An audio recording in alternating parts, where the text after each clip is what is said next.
Professor Archana Rajasundaram, an anatomist from Sree Balaji Medical College and Hospital, having 23 years of teaching and research experience.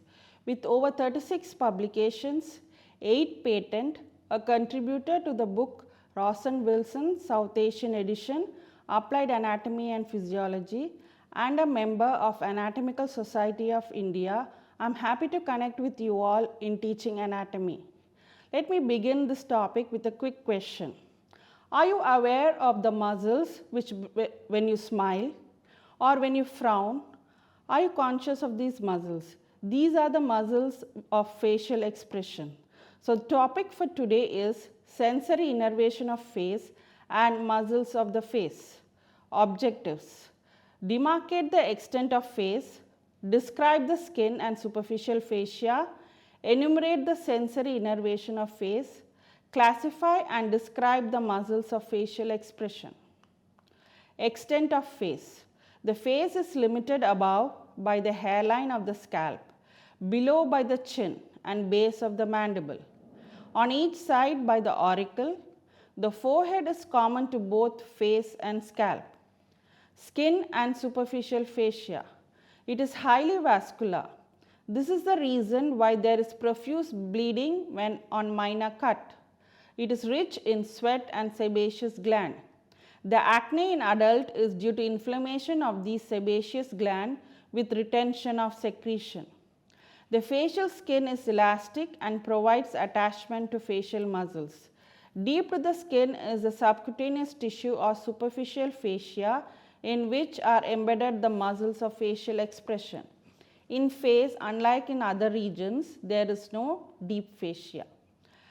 Sensory innervation of face. The 3 divisions of trigeminal nerve supply the face, except in the case of angle of the mandible, which is supplied by the great auricular nerve. The 3 divisions of trigeminal nerve which supply the face are ophthalmic, maxillary and mandibular division. Ophthalmic division branches are supratrochlear and supraorbital nerve which supply the forehead and upper eyelid, infratrochlear nerve which supply the lower eyelid, external nasal nerve it supplies the nose till the tip, lacrimal nerve supplies the lateral part of upper lid. Maxillary division has 3 nerves: infraorbital nerve which supplies the lower eyelid, side of the nose, upper lip. Zygomatico-temporal, skin over the zygomatic bone. Zygomatico-facial, skin of temple. Mandibular division are 3 in number: auricular-temporal which supply the skin over the auricle and temple. Mental nerve which supplies the lower lip and chin. Buccal nerve which supplies the skin over buccinata. Trigeminal neuralgia. It is a neuropathic pain disorder affecting the trigeminal nerve. A common cause may be an artery or a vein pressing on the trigeminal nerve, but it can also occur with a clear cause. It can also be associated with other conditions such as multiple sclerosis, which requires treatment for the underlying condition. It leads to episodes of intense pain in the eyes, lips, nose, scalp, forehead and jaw. Coming to the muscles of face. The muscles of face are subcutaneous. They are embryologically derived from the second arch and the muscles are innervated by the facial nerve. The muscles take origin from the bone and are inserted into the dermis of the skin. These muscles are present around the orifice of eye, nose and mouth. Functions. Primary function of the facial muscle is to regulate these orifices by acting as sphincters and dilators. They enable us to move the skin to create facial expressions by pulling on the skin, but they do not move the facial skeleton. The muscles of the face are grouped into circumorbital and palpebral muscle, nasal muscles, buccolabial muscles and muscles of the scalp, which has already been dealt in the previous class. Circumorbital and palpebral muscles are orbicularis oculi, which is a sphincter muscle, dilator muscle, that is the levator palpebrae superioris, which will be dealt in the orbit, corrugator supercilii, which brings about the wrinkles of the forehead, Occipitofrontalis muscle, which is a muscle of the scalp. The frontal belly elevates the eyebrows and produces transverse wrinkle of the forehead as an expression of surprise. Coming to the orbicularis oculi, it is a broad, flat, elliptical muscle that surrounds the circumference of the orbit. There are three parts in it: the orbital part, palpebral part, and lacrimal part. The orbital part takes origin from medial palpebral ligament, frontal process of maxilla, nasal process of frontal bone. These fibers, they sweep around the orbital margin and are inserted into the skin in the lateral side of the orbit. The palpebral part takes origin from the medial palpebral ligament. The fibers sweep laterally in front of tarsal plates of both the eyelids and they are inserted into the lateral palpebral ligament. The lacrimal part lies behind the lacrimal sac. It takes origin from the crest of lacrimal bone and lacrimal fascia. The muscle divides into superior and inferior slips that inserts into the superior and inferior tarsal plates respectively. The action of orbicularis oculi. The orbital part closes the eye tightly, protecting against excess light. It causes wrinkles in the angle of the eye. The palpebral part closes the eyelids gently in sleeping or in blinking. The lacrimal part draws the lacrimal papillae medially and dilates the lacrimal sac. Paralysis of orbicularis oculi results in drooping of the lower eyelid and spilling of tears. Coming to the nasal group of muscles. These are procerus, which brings about transverse wrinkles over the bridge of the nose. Nasalis has two components, the transverse part and the alar part. The transverse part is called the compressa nares and the alar part is the dilata nares, which assist in widening the nasal aperture. Depressa septi, it widens the nasal aperture. Buccolabial muscles. These muscles are present around the oral fissure and it consists of sphincteric component formed by orbicularis oris and a dilata component formed by the number of facial muscles which radiate outwards from the lips. About 9 muscles converge around the oral fissure from each side and intermingle to form the orbicularis oris. To the upper lip 3 muscles, to the lower lip 1, to the angle of the mouth it is 5. Now muscles attached to the upper lip are 3. They are levator labii superioris alec nasi. It elevates and everts the upper lip and dilates the nostril.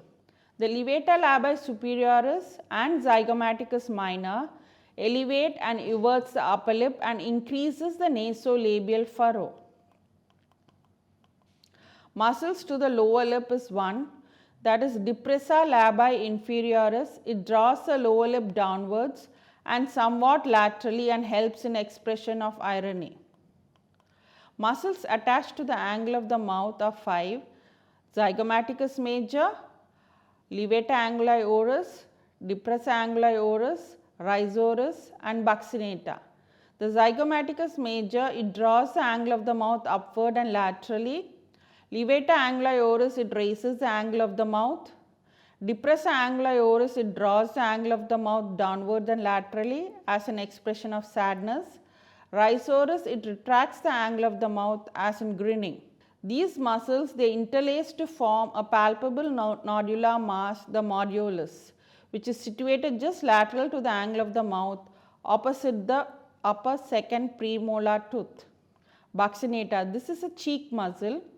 It takes origin from surface of alveolar process of maxilla and mandible opposite the 3 molar teeth and pterygomandibular raphe. It gets inserted as upper, middle and lower fibers. The upper fibers are called as maxillary fibers which pass straight to the upper lip. The lower fibers are called mandibular fibers which pass to the lower lip. The intermediate fibers, they undergo a cross, that is a chiasmatic decussation at the modiolus, and upper fibers of this group go to the lower lip and the lower fibers go to the upper lip. The action of the buccinata muscle, it compresses the cheek against the teeth to keep the food in place while chewing and to pull the corners of the mouth sideways, which aids in actions like whistling, sucking and smiling. Paralysis of buccinata muscle often is due to the facial nerve damage. It causes difficulty in chewing, speaking and smiling, leading to food pocketing, drooling and cheek biting. Orbicularis oris. This muscle is the sphincter of the oral aperture. It is present within and around the lips. It closes the lips, protrudes them and compresses them against the teeth. Together with the buccinata muscle, it helps to hold the food between the teeth during mastication. Orbicularis oris comprises of extrinsic and intrinsic part. Extrinsic part is further divided into deep stratum, intermediate stratum and superficial stratum. Intrinsic part comprises of oblique fibers from skin to mucous membrane of the lips.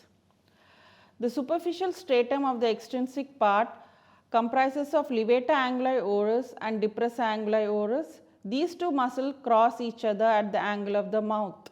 The fibers from the levator anguli oris pass to the lower lip and the fibers from the depressa anguli oris pass to the upper lip. The intermediate stratum is formed by the buccinata muscle which we saw earlier. Here the upper fibers goes to the upper lip, lower fibers goes to the lower lip. The intermediate fibers cross at the modiolus and reach the opposite lips. The deeper stratum of orbicularis oris is formed by incisivus superior and inferior muscle.